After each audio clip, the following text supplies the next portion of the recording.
Tovot, Chazak Ubaruch Rabotai, Besorot Tovot. On est aujourd'hui le 24 dans le mois de Sivan. On est entre ces deux parachiotes, les explorateurs et Korach. Et il y a un lien incroyable entre les deux. Il y a un livre qui s'appelle Seder Dorot Orlam. Là-bas, il y a tous les dates depuis la sortie d'Égypte. Comment ça s'est passé chaque jour, dans quelle station on était.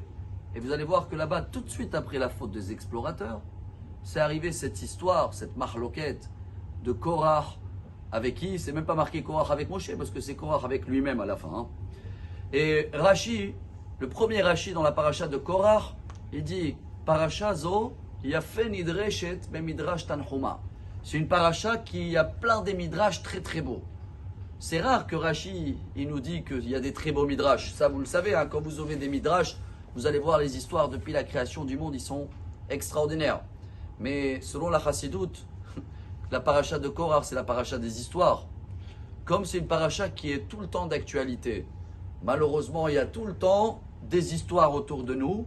Cette paracha nous apprend la sagesse de savoir de éviter les histoires, s'éloigner les histoires. Car celui-là qui cherche les histoires, qu'est-ce qu'il dit Rashi? Il n'y a que ça. Alors, nous, ce qu'on doit faire, chers amis, comprendre un message, c'est le Rabbi de Lubavitch, je le trouve très très beau.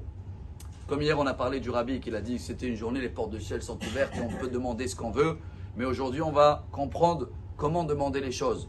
Dès que les explorateurs ils sont arrivés, j'espère qu'on a bien compris un message, qu'il y en a encore les pauvres des gens qui sont dans l'erreur et ils croient qu'on est venu ici, on est formaté dans ce monde, étudier la Torah du matin jusqu'au soir, tout le reste, il ne m'intéresse pas. Pas du tout. Dieu, il nous demande de se marier, avoir les enfants, ces prises de tête, ceux-là qui habitent en Israël, ils bougent partout. Justement, ce n'était pas le but de rester dans le désert, manger le pain divin et pas avoir zéro souci. Non, Dieu, il voulait qu'ils vont en Israël et que malgré les soucis,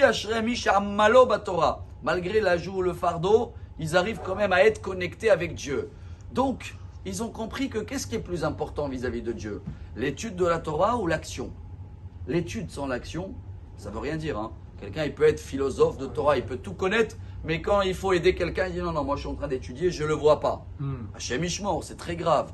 Alors quand Korach, il a mal compris que maintenant c'est que l'action qui compte, il est venu dire à Moshe, il a dit comme ça, si c'est la Torah, Moshe, c'est le plus haut niveau. Il a parlé avec Dieu. Il n'y a personne qui peut le dépasser dans les connaissances. Mais si c'est dans l'action, on est tous pareils, n'est-ce pas? Et là, Moshe, il nous apprend, et c'est ça qui est beau. Dans l'action, avec l'étude de la Torah, chaque fois que tu étudies la Torah, tes actions, ils deviennent meilleures et meilleures. Mais on ne peut pas faire chacun l'action de l'autre. Je ne peux pas décider demain que je m'appelle Monsieur Cohen. Chacun, il a sa place. Les hommes, les femmes, Cohen, Lévi, Israël. C'est ce qu'on a vu hier. Il y a le feu et il y a l'eau.